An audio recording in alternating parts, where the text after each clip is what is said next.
بسم اللہ الرحمن الرحیم، صفحہ نمبر 53، پیج 53، جاگیریں اور افتادہ زمینوں کی آبادی۔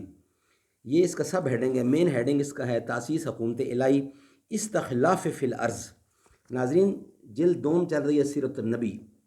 سیرت النبی اردو زبان میں سرور عالم صلی اللہ علیہ وسلم کی سیرت پر جامع ترین کتاب سیرت النبی۔ رائٹر ہیں اس کے علامہ شبلی نعمانی رحمۃ اللہ، علامہ سید سلیمان ندوی رحمۃ اللہ، یہ رائٹر ہیں اس کتاب کے۔ بسم اللہ الرحمن الرحیم، الحمد للہ رب العالمین، والصلاة والسلام علی رسول محمد وعلی آلہ واصحابہ اجمعین۔ جاگیریں اور افتادہ زمینوں کی آبادی۔ ملک عرب کا اکثر حصہ ریگستانی پتھریلا شور بنجر تھا، جو سرسبز قطعات اور طائف میں البتہ سرسبز قطعات تھے، ان پر بیرونی قوتیں قوم قابض تھیں۔ بقیہ افتادہ زمینیں بھی تھیں، مدینہ اور طائف میں البتہ کاشتکاری تھی۔ بقیہ عام عرب تجارت یا لوٹ مار پر زندگی بسر کرتے تھے۔ عربوں کی غیر معمون زندگی کا راز یہی تھا کہ مستقل پیشہ ور نہ تھے۔ اسی بنا پر قیام امن کے لیے یہ ضروری تھا کہ زمین کانٹے سر سے بندوبست کیا جائے۔ حجاز یمن میں غیر قوموں کے انخلاء کے سبب سے یوں بھی بہت سی زمینیں خالی ہو گئی تھیں جن کا انتظام ضروری تھا۔ حضور اکرم نے عام طور پر صحابہ کو اس کی ترغیب دی، جس شخص نے افتادہ زمینوں کو آباد کیا وہ اس کی ملک ہے، یعنی اسی کی ملکیت ہے۔ جس شخص نے کسی زمین کو گھیر لیا وہ اسی کی ملک ہے۔ یہ حضور نے ترغیب دی، یعنی ان کو یہ تاثر دیا، ان کو یہ یقین دہانی کرائی کہ ایسا ہی ہوگا انشاءاللہ۔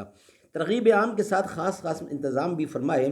بنو نذیر اور قریظہ کے نخلستان اور کھیت خاص بارگاہ نبوت کی ملک قرار پائے، اور آپ نے اپنی طرف سے ان کو مہاجرین اور بعض انصار میں تقسیم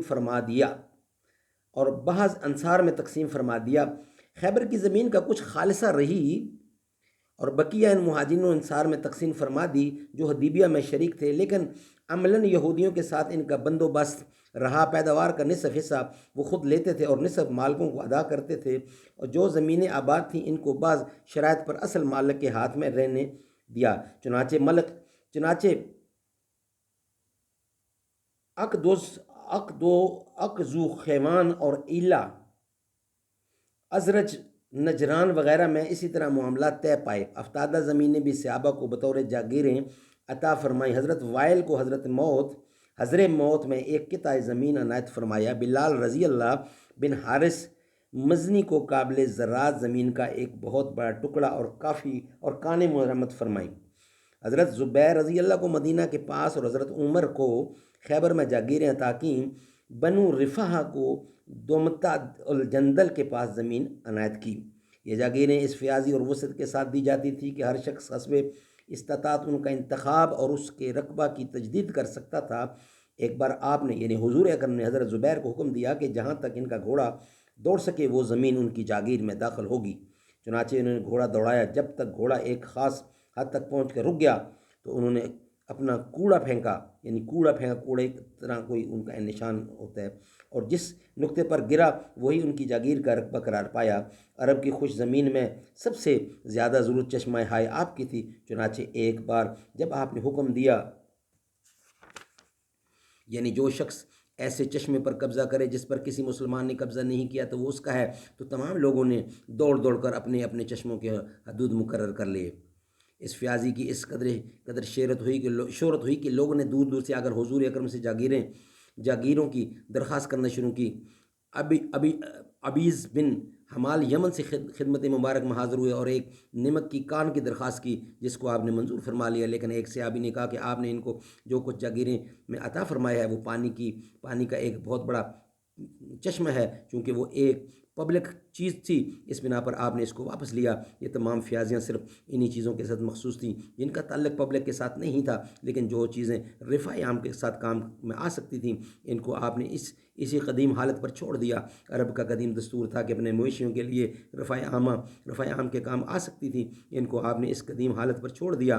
عرب کا قدیم دستور تھا کہ اپنے مویشیوں کے لیے رفع عامہ چراگاہیں متعین کر لیتے تھے جن کو ہما کہتے تھے۔ عرب میں پیلوں کا درخت اونٹوں کی عام غذا تھی اور اس کے متعلق کسی قسم کی روک ٹاک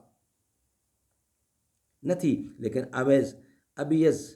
ابیز ابن حمال نے جب اس کو اپنے حمام میں داخل کرنا چاہا تو آپ نے منع فرما دیا۔ عرب میں یہ بھی دستور تھا کہ مویشیوں کے چرانے کے لیے رؤساء اور ارباب اقتدار اپنے لیے چراگاہیں مخصوص کر لیتے تھے اور وہاں کسی دوسرے کو نہیں آنے دیتے تھے، کیونکہ اس سے عام لوگوں کو تکلیف ہوتی تھی، اس لیے اس طریقہ کو بھی روک دیا۔ اسی طرح عرب میں ایک مقام دنہا ہے جس کے ایک طرف بکر بن وائل کا قبیلہ تھا اور دوسری طرف بنو تمیم رہتے تھے۔ حارث بن حسام نے بکرن وائل کے لیے اس زمین کی درخواست کی، آپ نے فرمان لکھنے کا حکم دیا۔ اتفاق سے اس وقت ایک تمیمیہ موجود تھی۔ آپ نے اس کی طرف دیکھا، اس نے عرض کی، یا رسول اللہ، وہ اونٹوں اور بکریوں کی چراگاہ ہے اور اسی کے پاس بنو تمیم کی عورتیں اور بچے بھی رہتے ہیں۔